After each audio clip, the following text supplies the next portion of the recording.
Este término es difícil de encontrar en la sociedad, aunque se han dado casos en los que tanto mujeres como hombres suelen sentir atracción por los malos, personas que desafían el orden establecido, que tienden a sobrepasar las leyes o las normas de la sociedad. Y es que de acuerdo con algunos expertos de este comportamiento, quienes destacan más son las mujeres, que llegan a buscar una pareja así porque les hace sentir el peligro. Pero una cosa es la rebeldía, y otra muy distinta a lo que te narraré este día, pues en este trastorno también está incluida la atracción por personas con serios problemas con la ley, como violadores, ladrones y hasta asesinos. Un tipo de parafilia que no todas las personas tienen, pues es prácticamente olvidarte de la empatía hacia los demás y solo defender una idea, la inocencia del criminal. Y tocó esa desviación porque el protagonista de esta historia, aunque no lo creas, tenía su propio grupo de seguidoras, aquellas que lo defendían de todo aquel que no le creyera, que adelantándote algo, Ted Bundy fue un temido asesino que confesó haberle quitado la vida a 30 mujeres en 7 estados. Familia, bienvenidos una vez más al canal, me da mucho gusto tenerlos por acá. Yo soy Laura y antes de comenzar te quiero pedir que si aún no te has suscrito, por favor no dudes en hacerlo y no te olvides de activar la campana de notificaciones para que YouTube te avise en cuanto suba un video nuevo. Y ya sin más que decir, comenzamos. Como ya te lo había mencionado, hibristofilia es una desviación sexual poco común de encontrar, pero cuando sucede en verdad que aterra. Y uno de los casos más llamativos en este trastorno tuvo como protagonista a Theo Robert Bundy, que nació el 24 de noviembre de 1946 en Burlington, Vermont, cuya infancia estuvo marcada por la ausencia de sus padres, ya que desde pequeño sus abuelos se hicieron cargo de él y los consideraba como sus padres biológicos, mientras que su verdadera mamá tomó el papel de su hermana. Los abusos eran constantes por parte de su abuelo materno, lo que provocó que tanto su mamá biológica como su abuela decidieran huir a Washington, donde su mamá conocería a Johnny Bundy, un cocinero del ejército con el que se casó en mayo de 1951, y del que Ted posteriormente adoptaría el apellido, y aunque el matrimonio tuvo 4 hijos, Ted nunca creó un lazo afectivo con el marido de su madre. Durante sus años universitarios, Ted mostró una capacidad intelectual que le benefició demasiado en sus notas. De esta manera logró una licenciatura en psicología y más tarde una matrícula en derecho, lo que le permitió que más de un profesor de la Universidad de Washington lo calificara como brillante. Luego de graduarse con excelentes calificaciones y una apariencia que brindaba seguridad, carisma, lenguaje fluido y envolvente, que le permitió obtener el empleo que quisiera, no fueron suficientes para conseguir sus metas, pues era inconformista e inestable, algo que no le beneficiaba en nada. Sin embargo, la estabilidad emocional le llegaría en la primavera de 1967, a sus 21 años, ya que se enamoró de Stephanie Brooks, una inteligente y bella joven que provenía de una familia adinerada, pero como era de esperarse no duraría mucho, pues llegó a quitarle algunas de sus pertenencias familiares, lo que provocó que la pareja rompiera su compromiso, ignorando que Ted le envió docenas de cartas para lograr reconquistarla, que por cierto, nunca fueron respondidas. Pero aún lo complicado en su temperamento tardaría, ya que el encantador Ted se dedicó por algún tiempo a realizar obras comunitarias, se vinculó con altos personajes del Partido Republicano, con intención de entrar a la política, y hasta los vecinos de Seattle, estado donde permaneció por algún tiempo, quebraron en llanto cuando la policía condecoró a Ted por salvar de morir ahogado a un niño de 3 años. Pero su situación cambiaría drásticamente, pues comenzó a perpetrar en casas y comercios de su localidad. Pero esto era apenas el inicio, pues el 4 de enero de 1974, el joven de 27 años comenzó su desaforada carrera de sangre y de muerte, con una joven que jamás imaginó que en su universidad se encontraría con su desafortunado destino. Según los informes policiales, aquel día entró al cuarto de la estudiante universitaria, Johnny Lins, de 18 años, la golpeó con una barra de hierro y la violentó sexualmente con una pata de la cama. La joven sobrevivió al ataque, pero le ocasionó un daño cerebral permanente que le impidió regresar a sus actividades cotidianas. Casi un mes más tarde, atacó en su dormitorio a la estudiante de psicología de la Universidad de Washington, Linda Ann Healy, de 21 años, a quien dejó inconsciente con un golpe y la sacó de la escuela. Se cuenta que nadie notó su ausencia sino hasta el día siguiente, y aunque la policía investigó por doquier, demoraron un año para dar con los restos de Linda and Healy, que fueron descubiertos en una montaña cercana. Increíblemente, la policía no puso demasiada atención a los casos de ambas jóvenes, sino hasta que fueron notificados que 8 víctimas, entre universitarias y madres jóvenes, habían desaparecido, todas bajo el mismo modus operandi, pues de acuerdo con las denuncias de las desapariciones que ocurrían tanto de día como de noche, un joven bien parecido que cargaba unos libros, con un brazo enyesado y cabestrillo, pedía ayuda a mujeres jóvenes para poder entrar a su auto, un Volkswagen color claro. A veces solicitaba que lo auxiliaran a arrancar, y era entonces cuando aprovechaba y las violentaba. Lamentablemente, las piezas del rompecabezas empezaron a embonar, pero el temor creció más ya que lo hacía de manera secuencial. Primero violentó a Carol Valenzuela, de 20 años, desaparecida de Vancouver, Canadá, y cuyo cadáver fue descubierto en octubre. Nancy Wilcox, de 16 años, desapareció y jamás fue hallada. Tiempo después se sabría que Ted la asesinó. Donna Mason, de 19 años, fue la siguiente víctima que desapareció mientras iba a un concierto de jazz en el campus universitario. El 17 de abril, Susan Rancourt fue asesinada mientras caminaba por los jardines del Central Washington State College. Roberta Parks, de 20 años, fue citada por algunas amigas para tomar café, pero nunca llegó al lugar, ya que aquel hombre con el brazo enyesado le pidió ayuda para subir algunas cosas a su auto, y sus amigas, aunque lucharon hasta el final para hallarla, jamás lo consiguieron.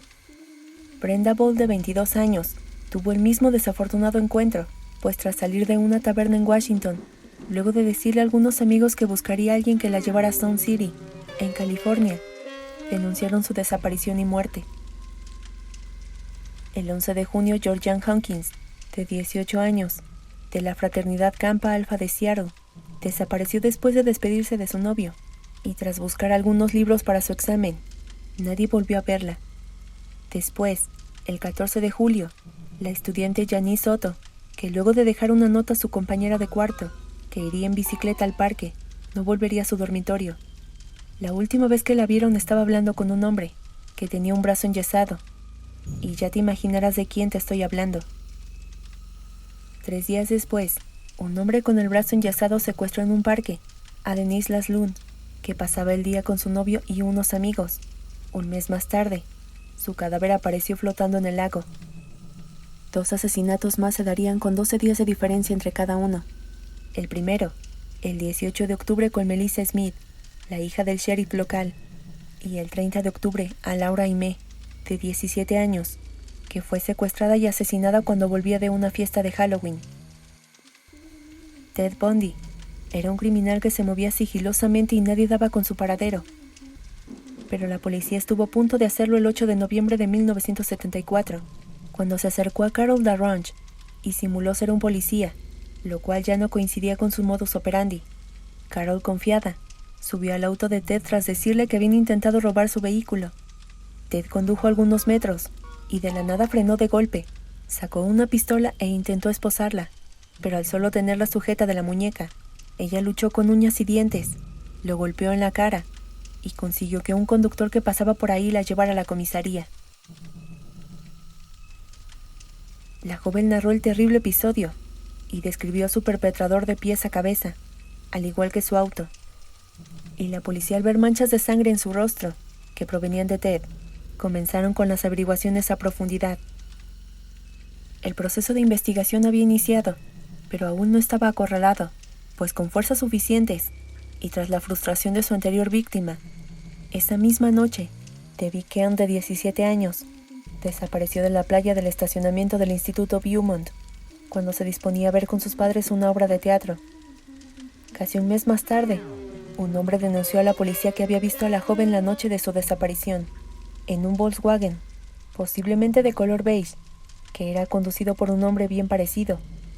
Ted podía ser aprendido en cualquier momento, si no tenía precaución, pues ya era identificado por algunas personas. Así que ante este peligro, en el año 1975, Ted Bundy cambió de escenario y se mudó a las montañas de Colorado, donde volvería a perpetrar en contra de jóvenes que no pasaban de los 26 años, como sucedió con Karine Camper, Julie Cunningham, Denise Oliverson, Melanie Cooley y Shirley Robertson, quienes fueron desaparecidas y asesinadas brutalmente. Para ese entonces la policía, apoyado en la descripción de los testigos, hizo un retrato del asesino. Entre ellos estaba Meg Enders, que confirmó su identidad en una llamada anónima al sheriff local, afirmando que Ted Bundy, exnovio de una de sus amigas, coincidía con el de la imagen y que estaba 100% segura que tenía que ver con esas muertes, ya que actuaba bastante sospechoso. Pero la policía se deshizo del retrato al poco tiempo, pues ninguno de los testigos que habían visto al hombre del brazo enyesado que pedía ayuda lo reconoció, lo que le permitió a Ted cambiar de estado en varias ocasiones para continuar con sus atrocidades. Ted Bundy cambió de modus operandi al igual que de tantos estados que te puedas imaginar, con tal de que no dieran con él. Pero conscientemente, sus ataques habían perdido toda su sutileza de cazador, pues ya dejaba huellas por todos lados, que hacía pensar que ya quería ser capturado, e involuntariamente lo consiguió. Pues el 16 de agosto de 1975, un patrullero detuvo un Volkswagen para control de rutina. Ted, imaginando lo peor, no tuvo más opción que acelerar el auto, lo que provocó una persecución que finalmente lo llevó a su captura. Revisaron detenidamente sus documentos y tras inspeccionar el auto, encontraron una barra de hierro, esposas, cinta adhesiva y otros objetos ligados a los crímenes. Ya no había más que investigar. Obviamente, él era el asesino que por tanto tiempo buscaron, por lo que fue llevado a la comisaría con pruebas suficientes. Su juicio empezó el 23 de febrero de 1976.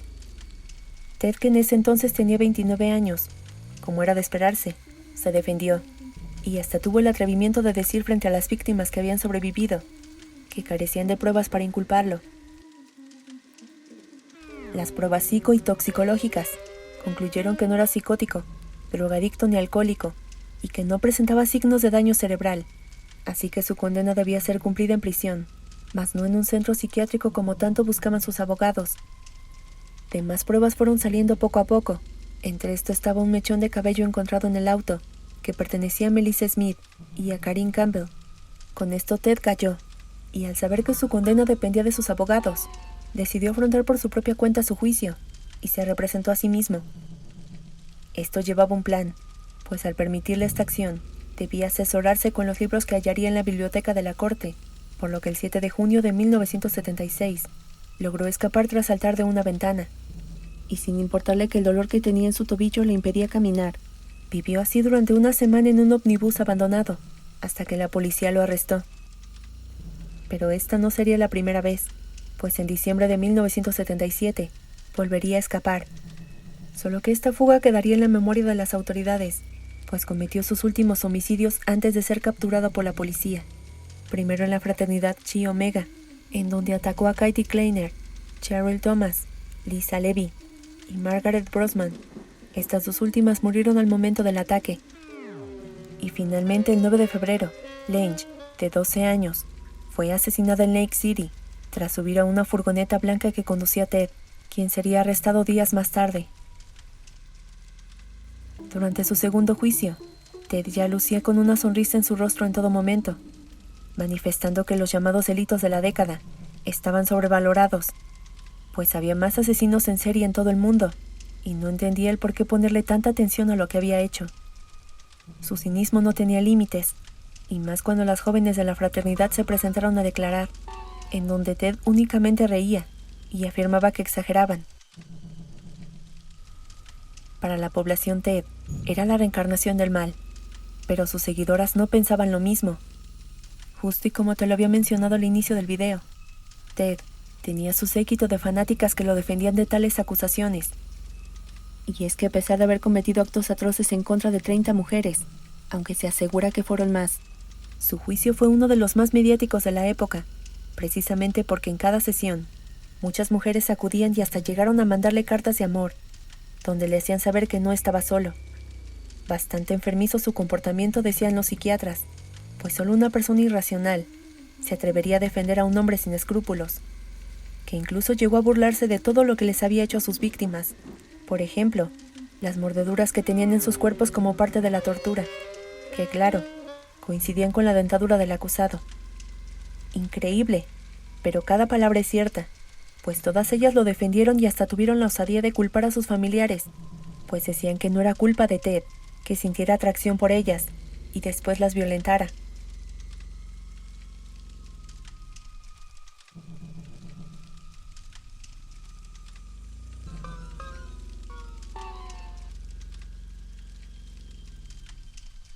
El 31 de julio de 1979, luego de 7 horas de deliberación, el jurado lo declaró culpable de todos los cargos, y el juez Coward lo sentenció a morir en la silla eléctrica. El veredicto fue duro, pero no para Ted, sino para su mamá, que por tanto tiempo se hizo pasar como su hermana, pues el hombre no mostró emoción alguna. Por último, indicó al Departamento de Justicia de Washington, donde había ocultado los restos de varias de sus víctimas. Y finalmente, el 24 de enero de 1989, rechazó la última comida, y luego de hablar brevemente con su madre, fue ejecutado a la edad de 43 años. ¿Pero qué desencadenó todo? Pues según la prensa, su instinto criminal provenía de su abuelo, el diácono Samuel Cowell, que era un abusador, un tirano, racista, pervertido y torturador de animales, que en más de una ocasión invitó a su nieto a presenciar sus atrocidades. Esto nunca fue aclarado por Ted Bundy, pero aseguraba que amaba que las personas le tuvieran miedo, sobre todo las mujeres. Eso lo alimentaba y le hacía sentir que tenía el control, aunque fuera por un breve tiempo. Pues familia, eso es todo por este día, espero que te haya gustado, y si es así, por favor regálame un like y compártelo con tus amigos y conocidos para que nuestra familia sea cada día más grande. Yo soy Laura y ya sabes que te espero en el próximo video con una historia nueva, que seguramente será aún más estremecedora. Que pasen un excelente fin de semana, familia, les mando un abrazo muy fuerte hasta donde estén y nos vemos en el próximo video.